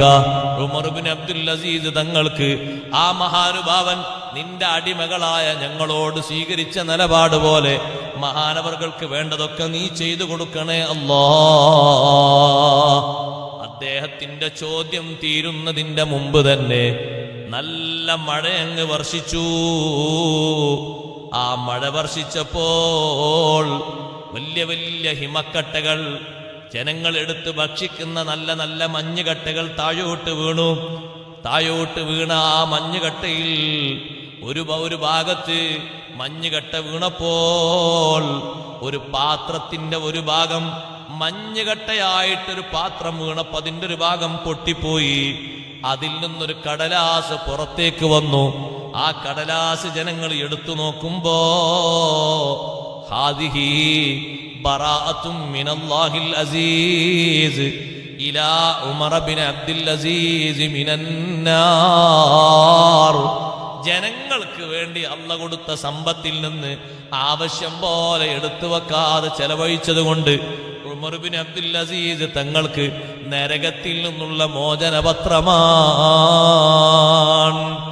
ഇത് ദുനിയാവിൽ അള്ളാഹു സമ്പത്ത് ഏൽപ്പിക്കുമ്പോ സ്വീകരിക്കേണ്ട ഒരു ത്യാഗബോധമാണ്. ആ സമ്പത്ത് പിഴുതെടുക്കാനോ അതുകൊണ്ട് അവനവന്റെ ശരീരവും കുടുംബവും മാത്രം സേവിക്കാനോ അല്ല. പൊതുഭരണാധികാരികൾ ശ്രദ്ധിക്കേണ്ടത് അവരെ പിന്നിലുള്ള പ്രജകൾക്ക് വേണ്ട ആവശ്യങ്ങൾ നിറവേറ്റി കൊടുക്കാനാണ്. അതും ദുനിയാവിലുള്ളൊരു ത്യാഗമാണ്. ദുനിയാവിന്റെ വഞ്ചനയിൽ പെട്ടുപോകരുത്. വൽ ഖനാഅതു ബിൽ യസീരി മിൻഹാ, ദുനിയാവിൽ നിന്ന് അള്ളാഹു നൽകിയത് കൊണ്ട് തൃപ്തിപ്പെട്ടു ജീവിക്കണം. ആ തൃപ്തി നമ്മുടെ മനസ്സിൽ അള്ളാഹു തന്നതിനോടുള്ള ശുക്റാണ്. കുറച്ചേ അള്ളാഹു തന്നിട്ടുള്ളൂ. ഉള്ളതിൽ തൃപ്തിപ്പെട്ട് ജീവിക്കുമ്പോ ആ ഉള്ളത് തന്നെ ധാരാളമാണ്. ഇമാം ഷാഫി റളിയല്ലാഹു അൻഹു പറഞ്ഞില്ലേ, അല്ലാഹു സുബ്ഹാനഹു വ തആല ഒരാൾക്ക് കൊടുത്ത സമ്പത്തിൽ ഉള്ളത് കൊണ്ട് തൃപ്തിപ്പെട്ട് ജീവിക്കാൻ കഴിഞ്ഞാൽ ഇദാ അന്ത ദാ ഖൽബിൻ ഖനൂഇ ഇദാ കുന്ത ദാ ഖൽബിൻ ഖനൂഇ ഫഅന്ത വമാലികുദ് ദുനിയാ സവാഉ. നീ ഉള്ളത് കൊണ്ട് തൃപ്തിപ്പെടുന്ന മനസ്സുള്ള ആളാണെങ്കിൽ നീയും ഇഷ്ടം പോലെ അള്ളാഹു ദുനിയാവിൽ സമ്പത്ത് കൊടുത്ത ആളും രണ്ടുപേരും ഒരുപോലെയാണ്. ഇഷ്ടം പോലെ ഉള്ള ആൾക്ക് ഇഷ്ടം പോലെ ഉണ്ടല്ലോ എന്നുള്ള തൃപ്തിയാണ്. നിനക്കോ അള്ളാഹു തആല ഇത്രയെങ്കിലും എനിക്ക് തന്നല്ലോ എന്നുള്ളൊരു തൃപ്തിയാണ്. അപ്പൊ രണ്ടാളും ഒരേ സ്ഥാനത്തായി. അതുകൊണ്ട് കുറഞ്ഞത് കൊണ്ട് തൃപ്തിപ്പെട്ട അള്ളാഹ് തന്നതിൽ അൽഹംദുലില്ലാ സന്തോഷാണെന്ന് പറയാനുള്ള മനസ്സ്, അത് വല്ലാത്തൊരു മനസ്സാണ്. അല്ലാഹു തആല തൗഫീഖ് നൽകുമാറാകട്ടെ. അതും ദുനിയാവിലുള്ള നല്ല ഒരു പ്രവർത്തനമാണ്. പിന്നെ ദുനിയാവിനെ അല്ലാഹു തആല പരിപാലിക്കാൻ വേണ്ടി പറഞ്ഞതുപോലെ പരിപാലിച്ച് നല്ലോണം ദുനിയാവിനെ പറ്റി ചിന്തിച്ച് ആ ദുനിയാവിലുള്ള സൗകര്യങ്ങളൊക്കെ പടച്ച റബ്ബിനെ അറിയുന്നതിലേക്ക് ഉപയോഗപ്പെടുത്താനുള്ള മാർഗങ്ങളാക്കി വെക്കണം. ദുനിയാവിൽ അല്ലാഹു തന്ന സൗകര്യങ്ങൾ മുഴുവനും ശറഅ് പഠിപ്പിച്ചതുപോലെ സുഖിക്കണം, അതിലപ്പുറം സുഖിക്കരുത്. ആ ദുനിയാവിൽ നിർവഹിക്കേണ്ട ബാധ്യതകൾ, നന്ദികൾ നിർവഹിക്കണം. അങ്ങനെ നിർവഹിച്ച് ജീവിക്കുമ്പോ ലിനബ്ലുവഹും അയ്യുഹും അഹ്സനു അമലാ, ഏറ്റവും നല്ല രൂപത്തിൽ അധ്വാനിച്ച വ്യക്തിയായി തീരാൻ കഴിയും. സമയങ്ങളെ ആ രൂപത്തിലേക്ക് തിരിക്കണം. അള്ളാഹു നൽകിയ സമയങ്ങൾ ഒന്നും വെറുതെയാക്കി കളയരുത്. 24 മണിക്കൂർ സമയം നമുക്ക് അള്ളാഹു തന്നത്. 24 മണിക്കൂറും അള്ളാഹുവിന്റെ ത്വഅത്തിലായി തിരിക്കാൻ നമുക്ക് കഴിയും. അങ്ങനെയാണത് തിരിക്കുന്നത്. ഭക്ഷണം കഴിക്കുമ്പോൾ പോലും നിയ്യത്ത് നന്നാക്കിയാൽ ആ കഴിക്കുന്ന ഭക്ഷണത്തിന് ഹലാല് എന്ന പരിവേഷത്തിൽ നിന്ന് മാറി അള്ളാഹു അതിന് പ്രത്യേകതരം കൂലി നൽകുകയാണ്. അതൊരു പുണ്യകർമ്മമായി മാറുന്നു. ഹലാലിന് പ്രത്യേകം കൂലിയില്ല, കുറ്റവുമില്ല. ഉറങ്ങാൻ കിടക്കുമ്പോ റബ്ബിനെ ഇബാദത്തെടുക്കാനും ദീനിന്റെ ഖിദ്മത്തിനും കുടുംബത്തിന് അധ്വാനിക്കാനും നല്ല ആരോഗ്യത്തിന് വേണ്ടിയാണ് ഉറങ്ങുന്നത്. നിയ്യത്ത് നന്നാക്കി ഉറങ്ങിയാൽ ആ ഉറക്കം വലിയ ഇബാദത്താണ്. സുബ്ഹാനല്ലാഹ്. ഒഴിവ് സമയങ്ങൾ ഇരിക്കുന്ന നേരത്ത് അള്ളാഹുവിന്റെ സൃഷ്ടിജാലങ്ങളെപ്പറ്റി മനസ്സിരുത്തി ചിന്തിച്ചാൽ ആ ചിന്തയും വലിയ ഇബാദത്താണ്. റബ്ബ് തആല തരുന്ന ഓരോരോ അനുഗ്രഹങ്ങളെപ്പറ്റി അവനവന്റെ ശരീരത്തിലും മറ്റുള്ള ആളുകളിലും പ്രാപഞ്ചിക ലോകത്തും വിസ്മയപ്പെടുത്തുന്ന ധാരാളം അനുഗ്രഹങ്ങൾ അല്ലാഹു തന്നിട്ടുണ്ട്. അതുകൊണ്ട് ചിന്തിച്ചാൽ വലിയ ലാഭമാണ്. എന്നിട്ട് ഈ ദുനിയാവിൽ നല്ല സൂക്ഷ്മതയോടെ ജീവിക്കണം. സൂക്ഷിക്കണമെന്ന് പറഞ്ഞയിടത്ത് നബി സല്ലല്ലാഹു അലൈഹി വസല്ലം തങ്ങൾ ദുനിയാവിനെ സൂക്ഷിക്കാൻ പറഞ്ഞപ്പോ 2 സംഗതികൾ പ്രത്യേകം സൂക്ഷിക്കാൻ പറഞ്ഞിട്ടുണ്ട്. ഞാനതൊന്ന് ചുരുങ്ങിയ രീതിയിൽ എണ്ണി പറയട്ടെ. നബി സല്ലല്ലാഹു അലൈഹി വസല്ലം തങ്ങൾ പറഞ്ഞു, ഫത്തഖുദ് ദുനിയാ, നിങ്ങൾ ദുനിയാവിനെ സൂക്ഷിക്കണം. വത്തഖുൻ നിസാ, സ്ത്രീ സമൂഹത്തെയും സൂക്ഷിക്കണം. നമ്മുടെ കൂടെയുള്ള ഉമ്മമാര്, പെങ്ങന്മാര്, അവരെ മുത്തഖീങ്ങളായ നിലക്ക് വളർത്തി പരിപോഷിപ്പിച്ചു കൊണ്ടുവരണം. വൃത്തികേടായ ഒരു സംഗതികളിലേക്കും അവരെ വിടരുത്. അതിന് സൗകര്യങ്ങളും സംവിധാനങ്ങളും ഒരുക്കി കൊടുക്കരുത്. മുത്തഖീങ്ങളായ സ്വാലിഹാത്തുകളായി വളരാനുള്ള സൗകര്യങ്ങളൊക്കെ കൊടുക്കണം. ആ രൂപത്തിലുള്ള കാര്യങ്ങൾ അവർക്ക് കാണിച്ചു കൊടുക്കണം. അങ്ങനെ വളർത്തി വരണം. സ്ത്രീ സമൂഹത്തെ സൂക്ഷിക്കണമെന്ന് പറഞ്ഞിടത്ത് തങ്ങൾ ഒരു കാര്യം കൂടി കൂട്ടി പറഞ്ഞു. ശ്രദ്ധിക്കാതെ പോയാൽ ഏറ്റവും വലിയ അപകടകാരികൾ അവരിൽ നിന്ന് വരും. കാരണം ഫഇന്ന അവ്വല ഫിത്നതി ബനി ഇസ്രായീല കാനത് ഫിന്നിസാ, ബനു ഇസ്രായീലരിൽ ആദ്യത്തെ ഫിത്ന ഇറങ്ങിയത് സ്ത്രീകളുടെ വിഷയത്തിലായിരുന്നു. അവരെ നല്ലോണം സൂക്ഷിക്കാൻ നമ്മളോട് ഉണർത്തിയതാണ്. സൂക്ഷിക്കേണ്ട മേഖലകളിലൊക്കെ സൂക്ഷിക്കണമെന്ന് പറഞ്ഞാൽ സ്ത്രീകളെ പേടിച്ച് മാറി ഓടി നടക്കണമെന്നല്ല, അവരെ നന്നായി വളർത്തണം. നല്ല തഖ്വയിലായിട്ട് അവരെ വളർത്തണം. പെൺകുട്ടികളെ ആൺകുട്ടികളെക്കാൾ തഖ്വയിൽ വളർത്തണം. ഉപദേശങ്ങൾ കൊടുക്കണം. നല്ല നല്ല കാര്യങ്ങൾ പതിവാക്കണം. ഇടക്കിടക്കത് പരിശീലിപ്പിക്കണം. സന്തോഷത്തോടെ വളർത്തണം. ക്ഷേമൈശ്വര്യങ്ങൾ അന്വേഷിക്കണം. സ്നേഹങ്ങൾ കൈമാറണം. അറുപ്പുളവാക്കുന്നൊരു വാക്കും പറയരുത്. നല്ല സ്നേഹങ്ങൾ കൊടുക്കണം. കുട്ടികൾ ആൺകുട്ടികളും പെൺകുട്ടികളും ഉണ്ടെങ്കിൽ കൂടുതൽ സ്നേഹം പെൺകുട്ടികൾ കൊടുക്കണം എന്നുണ്ടല്ലോ ഒരു തത്വം. അങ്ങനെയുണ്ട്. പെൺകുട്ടികൾ ഇങ്ങനെ ജനിച്ച് വളരുമ്പോഴേക്കൊരു ബാധ്യതയായിട്ട് കാണുന്ന കാഴ്ചപ്പാടല്ല. അങ്ങനെ ഒരു കാഴ്ചപ്പാട് ഇസ്ലാമിലില്ല. ഹബീബ് സല്ലല്ലാഹു അലൈഹി വസല്ലം തങ്ങൾ കൂടുതൽ കാലം ജീവിച്ചത് 4 പെൺമക്കളോടൊപ്പമാണ്. ആ 4 പെൺകുട്ടികളോടും തങ്ങൾക്ക് വല്ലാത്ത വാത്സല്യവും സ്നേഹവുമായിരുന്നു. അവരൊക്കെ വീട്ടിലേക്ക് വരുമ്പോൾ, ഉപ്പാനെ കാണാൻ വേണ്ടി ഒന്ന് വരുമ്പോൾ ആ വീട്ടിൽ വല്ലാത്ത സന്തോഷമാണ്. അടുത്തിരുത്തിയിട്ട് കാര്യങ്ങളൊക്കെ ചോദിച്ചറിയും സ്നേഹത്തോടെ. 2 കാര്യങ്ങളല്ല, നമ്മൾ 2 കാര്യങ്ങൾ ചോദിക്കും. എന്താ 2 കാര്യം? സുഖല്ലേ? ഇനി എപ്പോഴാ പോകേണ്ടത്? കഴിഞ്ഞു, അതോടുകൂടെ അവസാനിച്ചു. അങ്ങനല്ല, ക്ഷേമൈശ്വര്യങ്ങളൊക്കെ അന്വേഷിക്കും. വീട്ടിലെ എല്ലാ വിവരങ്ങളും ചോദിക്കും. മക്കളെ അവസ്ഥകളൊക്കെ ചോദിക്കും. ബീവി ഫാത്തിമ ബീവി റളിയല്ലാഹു അൻഹ വരുന്നു എന്ന് തങ്ങൾ കാണുമ്പോഴേക്ക് വീട്ടുമുറ്റത്തിറങ്ങി നിൽക്കുന്ന ഹദീസിലുള്ളത്. അത്രയൊക്കെ വലിയ സ്ഥാനം കൊടുക്കണോ? ഇസ്ലാമിലുള്ള സൂക്ഷ്മത അങ്ങനെയാണ്. അവരോടുള്ള സ്നേഹം, അവരാ രൂപത്തിൽ സ്നേഹിച്ചു വളർത്തേണ്ട ശ്രേഷ്ഠ വിഭാഗമാണ്. വെറുപ്പോടെ തള്ളേണ്ടവരല്ല. നല്ല ബഹുമാനം കൊടുത്ത് സ്നേഹത്തോടെ സംരക്ഷിക്കേണ്ട നല്ല സമൂഹത്തിലെ ഉത്തമ വിഭാഗമാണ് സഹോദരിമാർ. സ്നേഹവും ബഹുമാനവും തഖ്വയും വിശുദ്ധിയും നന്നായി കൊടുക്കണം. അതുകൊണ്ടാണല്ലോ പെൺകുട്ടികളെ നല്ല രൂപത്തിൽ പോറ്റി വളർത്തിയാൽ നാളെ സ്വർഗമുണ്ടെന്ന് ഹബീബ് റസൂലുള്ളാഹി സ്വല്ലല്ലാഹു അലൈഹി വസല്ലം പഠിപ്പിച്ചു. ആൺകുട്ടികൾക്കല്ല ഓഫർ പറഞ്ഞത്, പെൺകുട്ടികൾക്കാണ്. കാരണം സൂക്ഷിക്കാതിരുന്നാൽ പല മാർഗങ്ങളിലൂടെ അവർ പോകും. അപ്പൊ നമുക്കത് അതിൻ്റെ വേദനയും ദുഃഖവും തീർത്താ തീരൂല. അപ്പൊ നല്ല രൂപത്തിൽ അവരെ വളർത്തി പഠിപ്പിച്ച് സംസ്കാരങ്ങൾ കൊടുത്ത് ശിക്ഷണങ്ങൾ കൊടുത്ത് നല്ല റാഹത്തോടെ മുത്തഖീങ്ങളായി വളർത്തിക്കൊണ്ടുവന്നാൽ നരകത്തിൽ നിന്ന് വലിയ ഹിജാബാണ്, വലിയ മറയാണ്. ഫാത്തിമ ബീവി റളിയല്ലാഹു അൻഹ വരുമ്പോ വീട്ടുമുറ്റത്തേക്ക് ഇറങ്ങിയിട്ട് തങ്ങൾ പറയും, മർഹബം ബിബ്നതി, മർഹബം ബിബ്നതി, എൻ്റെ മകൾക്ക് സ്വാഗതം, സന്തോഷം, സ്വാഗതം, സന്തോഷം. ഒരു വെൽക്കം പറയാൻ, മകൾക്ക് സ്വാഗതം സന്തോഷം എന്ന് പറഞ്ഞ് ഇങ്ങനെ ഫാത്തിമ ബീവി റളിയല്ലാഹു അൻഹ വരുമ്പോൾ ആ കുട്ടിനെ അങ്ങോട്ട് വാങ്ങും. കയ്യിൽ പിടിച്ചിരിക്കുന്ന മോനെ ഹസൻ റളിയല്ലാഹു അൻഹു ഹുസൈൻ റളിയല്ലാഹു അൻഹു അങ്ങോട്ട് വാങ്ങും. എന്നിട്ട് വീട്ടിലേക്ക് അങ്ങോട്ട് കയറാൻ പറയും. കയറി ഈ കുട്ടികളെങ്ങനെ മടിയിലിരുത്തി ഫാത്തിമ ബീവി റളിയല്ലാഹു അൻഹയെ തൊട്ടടുത്തിരുത്തി തങ്ങളിങ്ങനെ ഇടത്തെ കൈകൊണ്ട് ഇങ്ങനെ അണച്ചുകൂട്ടി ചേർത്ത് പിടിച്ച് വിഷയങ്ങളൊക്കെ ചോദിക്കും. മകളോട് അങ്ങനെ അടുത്തിരുത്തുമ്പോൾ ബാക്കിയുള്ളവർക്ക് സംശയം തോന്നില്ല, ആർക്കും സംശയം തോന്നില്ല. സ്വന്തം മകളാ, സ്നേഹവും വാത്സല്യവും കൊടുക്കേണ്ട മകളാണ്. അവരോട് ആ സ്നേഹത്തോടെ നല്ല ബഹുമാനത്തോടെയുള്ള പെരുമാറ്റം. ബാപ്പയിൽ നിന്നും ഉമ്മയിൽ നിന്നും തഖ്വ കണ്ട് ആൺകുട്ടികളും പെൺകുട്ടികളൊക്കെ മുത്തഖീങ്ങളായി മാറണം. അതിനാ നമ്മളൊക്കെ അള്ളാഹുവിനോട് ചോദിക്കുന്നത്. ഒരു സ്ഥാനം എല്ലാവരും ചോദിക്കുന്നില്ലേ, വജഅൽനാ ലിൽ മുത്തഖീന ഇമാമാ. അതാരും ചോദിക്കാത്തവരില്ല. പടച്ചോനെ ഞങ്ങളെ മുത്തഖീങ്ങൾക്ക് ഇമാമാക്കി തരണം. ആരായി മുത്തഖീങ്ങൾ? നേരെ അപ്പുറത്ത് എണ്ണിപ്പറഞ്ഞ സഹധർമ്മിണികളും സന്താനങ്ങളും സന്താന പരമ്പരയും അവർക്ക് ഞങ്ങളെ മാതൃകായോഗ്യരാക്കി മുന്നിൽ നിൽക്കാൻ പറ്റുന്നവരാക്കണം.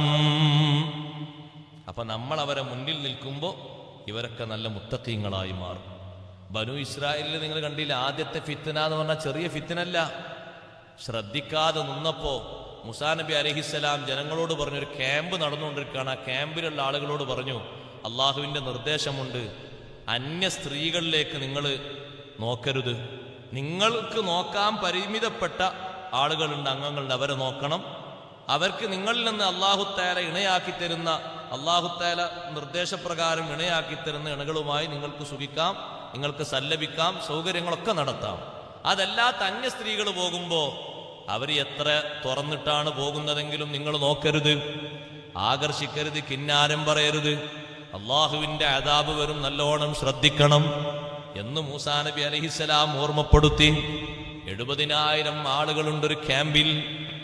ആ ക്യാമ്പിന്റെ മുൻഭാഗത്തുകൂടെ ഒരു പെണ്ണ്, ആ പെണ്ണിന്റെ ശരീരത്തിന്റെ നല്ല തുടിപ്പുള്ള ഭാഗങ്ങളൊക്കെ പ്രദർശിപ്പിച്ചങ്ങനെ പോകുമ്പോ കൂട്ടത്തിൽ നിന്ന് ഒരാൾ ബാക്കിയുള്ളവരോട് ചോദിച്ചു, ഇപ്പൊ മൂസാ നബി ഇവിടെ ഒന്നുമില്ലല്ലോ, ഞാനൊന്ന് പോയി ആ പെണ്ണിനെ ആലിംഗനം ചെയ്താലോ? ആ പെണ്ണിനൊന്ന് ആലിംഗനം ചെയ്ത് ശരീരത്തിൽ ഒന്ന് സ്പർശിച്ചാലോ, ഒന്ന് ചുംബനം നടത്തിയാലോ? ബാക്കിയുള്ളവരാരും അരുത് എന്ന് പറഞ്ഞില്ല.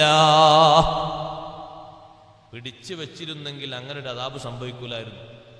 എല്ലാവരും മൗനം സമ്മതം എന്ന നിലക്ക് അതിന് സാക്ഷ്യം കൊടുത്തപ്പോൾ ആ ചെറുപ്പക്കാരനങ്ങ് പോയി. ആ പെണ്ണിനെ വാരി പുണർന്നു. 70,000 വരുന്ന ജനസംഖ്യയെ പ്ലേഗ് രോഗം കൊടുത്ത് അല്ലാഹു നശിപ്പിച്ചു. ഫഇന്ന അവ്വല ഫിത്നതി ബനി ഇസ്രായീല കാനത് ഫിന്നിസാ. നിർദ്ദേശിച്ചിരുന്നുവെങ്കിൽ, ബാക്കിയുള്ളവർ പിടിച്ചു വെച്ചിരുന്നുവെങ്കിൽ, അത് നിങ്ങൾ തെറ്റാണ് ചെയ്യുന്നത്, നിയമത്തിനെതിരാണ് എന്ന് പറഞ്ഞ് പിടിച്ചു വെച്ചിരുന്നെങ്കിൽ സുബ്ഹാനല്ലാഹ്, അത്രയും തോന ആളുകൾക്ക് നല്ല രൂപത്തിലായി ജീവിച്ച് നല്ല നിലക്ക് മരിക്കാമായിരുന്നു. അതുകൊണ്ടാണ് സൂക്ഷിക്കണമെന്ന് പറഞ്ഞത്. നല്ല രൂപത്തിൽ അവരെ വളർത്തണം, നല്ല രൂപത്തിലായിട്ട് അവരെ കൊണ്ടു നടക്കണം. അനാവശ്യ രംഗങ്ങളിലേക്കൊന്നും വിട്ടുപോകരുത്. അള്ളാഹു നമ്മളെ കാത്തുരക്ഷിക്കട്ടെ. പഴയ കാലത്ത് റാഗിങ്ങുകളുടെ പേരിൽ ചെറുപ്പക്കാരെ കോളേജുകളിൽ നിന്നൊക്കെ സസ്പെൻഡ് ചെയ്തിരുന്നു. ഇപ്പം നേരെ തിരിച്ചതിൻ്റെ വാർത്ത വരുന്നു. റാഗിങ് നടത്തിയതിൻ്റെ പേരിൽ പെൺകുട്ടികളെ സസ്പെൻഡ് ചെയ്തു. അള്ളാഹു നമ്മളെ കാത്തുരക്ഷിക്കട്ടെ. നല്ല നിർദ്ദേശങ്ങൾ കൊടുത്ത് അവരെ കുറ്റപ്പെടുത്തല്ല, നല്ല തഖ്വയിലായിട്ട് അവരെ വളർത്തണം. ഖുർആനോത്ത് ശീലിപ്പിച്ച്, ദിക്ർ പഠിപ്പിച്ച്, മഹദിമാരുടെ ചരിത്രങ്ങൾ പഠിപ്പിച്ചു കൊടുത്ത്. ഏറ്റവും നല്ല സൗന്ദര്യമുള്ള മഹദിയാണ് സയ്യിദത്തുന ബീവി ആയിഷ റളിയല്ലാഹു അൻഹ. എത്ര തഖ്വയോടെയാ ജീവിച്ചത്. ഏറ്റവും നല്ല സൗന്ദര്യമുള്ള മഹദിയാണ് സയ്യിദത്തുന ബീവി സൗദ റളിയല്ലാഹു അൻഹ. എത്ര ഒതുക്കത്തോടെയാ ജീവിച്ചത്, എത്ര പേടിയോടെയാ ജീവിച്ചത്. ഉമ്മഹാത്തുൽ മുഅ്മിനീങ്ങളൊക്കെ എത്ര നല്ല സൗന്ദര്യവതികളാണ്. എന്നിട്ട് പുന്നാര തങ്ങൾക്ക് ശേഷവും 9 പേരും എത്ര സൂക്ഷ്മതയോടെ ജീവിച്ചു. ഉമ്മമാരെ, ആയിഷ ബീവി റളിയല്ലാഹു അൻഹ ആ ജീവിച്ച ജീവിതകാലത്ത് ആയിഷ ബീവിന്റെ തഖ്വ നോക്ക് നിങ്ങൾ. ഇഷ്ടം പോലെ സമ്പത്ത് ആയിഷ ബീവിന്റെ കയ്യിൽ കിട്ടിയിട്ട് 1 സെന്റ് ഭൂമി പോലും ആയിഷ ബീവി വാങ്ങിയില്ല. ആ ചെറിയ കുടിലിലാണ് ആയിഷ ബീവി റളിയല്ലാഹു അൻഹ അവസാനം വരെ താമസിച്ചത്. ചെറിയ കുടിലെന്ന് പറഞ്ഞാൽ അതിന്റെ നീളവും വീതിയും ഹദീസിലുണ്ട്. സഹോദരങ്ങളെ, 6 മുഴം നീളവും 9 മുഴം വീതിയുമുള്ള, 6 മുഴം വീതിയും 9 മുഴം നീളവുമുള്ള ആ ചെറിയ കുടിലാണ് താമസിക്കുന്നത്. അവിടെ 3 ഖബറുകളുണ്ട്. എന്നിട്ടും ഒരു ചെറിയ റൂമിൽ തന്നെ ആയിഷ ബീവി റളിയല്ലാഹു അൻഹ കഴിഞ്ഞുകൂടാൻ കാരണം ദുനിയാവിൽ ഏറ്റവും അവർക്ക് സുഹുദ് പഠിപ്പിച്ചത് ഹബീബ് റസൂലുള്ളാഹി സ്വല്ലല്ലാഹു അലൈഹി വസല്ലം തങ്ങളാണ്. തങ്ങളുള്ള കാലത്ത് തങ്ങൾക്ക് ഇഷ്ടം പോലെ സ്വത്ത് അല്ലാഹു നൽകിയിരുന്നു. എന്നിട്ടും തങ്ങൾ ഈ റൂമിലല്ലേ കഴിച്ചുകൂട്ടിയത്. 10 വർഷക്കാലം ജീവിച്ചത് ആ റൂമിലല്ലേ. അതുകൊണ്ട് എന്റെ ജീവിതത്തിലും എനിക്കത് മതി. പിന്നെ കിട്ടുന്നത് എന്ത് ചെയ്തു? സാധുക്കൾക്ക് വിതരണം ചെയ്തു. ഒരു ദിവസം കിട്ടിയ സംഭാവനയാണ് മഹദിക്ക് 1,80,000 ദിർഹം. സുബ്ഹാനല്ലാഹ്, രാവിലെ ആരോന്ന് കൊണ്ടുവന്ന് കൊടുത്തതാണ്. ആയിഷ റളിയല്ലാഹു അൻഹ അത് കിട്ടിയ ഉടനെ തന്നെ തന്റെ വീട്ടിലെ വേലക്കാരിയെ വിളിച്ചിട്ട് പറഞ്ഞു, അയൽവക്കത്തുള്ള സഹോദരിമാരോട് വരാൻ പറയണം. സാധാരണ സംഭാവന വന്നാൽ വരുന്ന ആളുകളുണ്ട്, അവർക്കൊക്കെ വിവരം അറിയിക്കണം. അവരൊക്കെ ആ വീട്ടുമുറ്റത്ത് വന്ന് ആയിഷ ബീവി റളിയല്ലാഹു അൻഹയിൽ നിന്ന് അങ്ങനെ സംഭാവന വാങ്ങിപ്പോകുന്നു. സുബ്ഹാനല്ലാഹ്, അസ്ർ നിസ്കാരം കഴിഞ്ഞിട്ട് വീട്ടിലെ വേലക്കാരി വന്ന് ചോദിക്കുന്നു, ഉമ്മാ, ഒരു 2 ദിർഹം തരുമോ? എന്തിനാ മോളെ 2 ദിർഹം? നിങ്ങൾക്ക് ഇന്ന് നോമ്പല്ലേ, ഞാൻ നല്ല റൊട്ടി ഉണ്ടാക്കി വെച്ചിട്ടുണ്ട്, അതിന്റെ കൂടെ കഴിക്കാൻ കുറച്ച് മാംസം വാങ്ങിക്കാനാണ്. ആയിഷ റളിയല്ലാഹു അൻഹ പറയുന്നു, നേരത്തെ പറഞ്ഞൂടായിരുന്നില്ലേ? കൊടുക്കാൻ തുടങ്ങിയപ്പോ എന്റെ മനസ്ഥിതി ഇത് മുഴുവനും അങ്ങ് പെട്ടെന്ന് കൊടുത്ത് തീരണമെന്നാണ്. ഒരൊറ്റ ദിർഹമും ബാക്കിയില്ല. 1,80,000 ദിർഹം ഒരു ദിവസം കൊടുത്ത സ്വതക്കയാണ് പാവപ്പെട്ട ആളുകൾക്ക് വേണ്ടി. അങ്ങനെ ഓരോ ദിവസവും കൊടുത്തത് കൂട്ടി നോക്കുമ്പോ ലക്ഷങ്ങളല്ല കോടികളാണ്. ആയിഷ ബീവി റളിയല്ലാഹു അൻഹയുടെ ചെലവിൽ തന്നെ മാസാമാസം സംഭാവന കിട്ടിയിട്ട് ജീവിക്കുന്ന ഒരുപാട് സാധു കുടുംബങ്ങൾ മദീനയിലുണ്ടായിരുന്നു. മഹദി അങ്ങ് വഫാത്തായപ്പോ ആ കുടുംബങ്ങളൊക്കെ പൊട്ടിക്കരഞ്ഞിട്ട് പറഞ്ഞു, ഇനി ഞങ്ങൾക്ക് ജീവിതമാർഗം എവിടുന്നാണ്? അപ്പോഴാണ് ജനങ്ങൾക്ക് മനസ്സിലായത് എന്തിനാണ് ഇവർ കരയുന്നത്. മാസമാസം ജീവിക്കാനുള്ള തുക കൊടുത്തിരുന്നത് സയ്യിദത്തുനാ ബീവി ആയിഷ റളിയല്ലാഹു അൻഹ ആയിരുന്നു. ആയിഷ ബീവി റളിയല്ലാഹു അൻഹ സ്വർഗത്തിലാണെന്ന് അല്ലാഹു ഖുർആനിൽ വ്യക്തമായി പറഞ്ഞില്ലേ? ഏറ്റവും നല്ല വിശുദ്ധ വനിതയാണെന്ന് അല്ലാഹു എടുത്തു പറഞ്ഞില്ലേ? ആയിഷ ബീവി റളിയല്ലാഹു അൻഹ ഒരു തെറ്റും കുറ്റവും ചെയ്യാത്ത മഹൽ വ്യക്തിത്വമാണെന്ന് അല്ലാഹു എടുത്തു പറഞ്ഞില്ലേ? ഉലൈക മുബറഊന മിമ്മാ യഖൂലൂന ലഹും മഗ്ഫിറത്തുൻ വറിസ്ഖുൻ കരീം. ആയിഷ റളിയല്ലാഹു അൻഹ ഒരു തെറ്റും കുറ്റവും ചെയ്യാത്ത ശ്രേഷ്ഠ വനിതയാണ്. അവർക്ക് അല്ലാഹു സ്വർഗം ഒരുക്കി വെച്ചിട്ടുണ്ട്. അതുപോലെ ദുനിയാവിൽ തഖ്വ ചെയ്ത് ജീവിക്കണം. സമ്പത്തിനെയും നല്ലോണം സൂക്ഷിക്കണം. ഈ ഉമ്മത്തിന്റെ ഏറ്റവും കാതലായ ഫിത്ന സമ്പത്താണെന്ന് ഹബീബ് റസൂലുള്ളാഹി സ്വല്ലല്ലാഹു അലൈഹി വസല്ലം. നല്ല വഴിക്ക് ശേഖരിക്കണം, നല്ല വഴിക്ക് ചെലവഴിക്കണം. എന്നാ നമ്മുടെ അയ്യുഹും അഹ്സനു അമല, ഏറ്റവും നല്ല നിലക്ക് പ്രവർത്തിച്ച, നല്ല ബുദ്ധിയോടെ ജീവിച്ച, അള്ളാഹുവിന്റെ മാർഗത്തിൽ നല്ല സജീവമായി പ്രവർത്തിച്ച ആളുകളായി തീരും. അള്ളാഹു നമ്മെ സഹായിക്കുമാറാകട്ടെ. നമ്മുടെ സദസ്സ് അള്ളാഹു കബൂൽ ചെയ്യുമാറാകട്ടെ.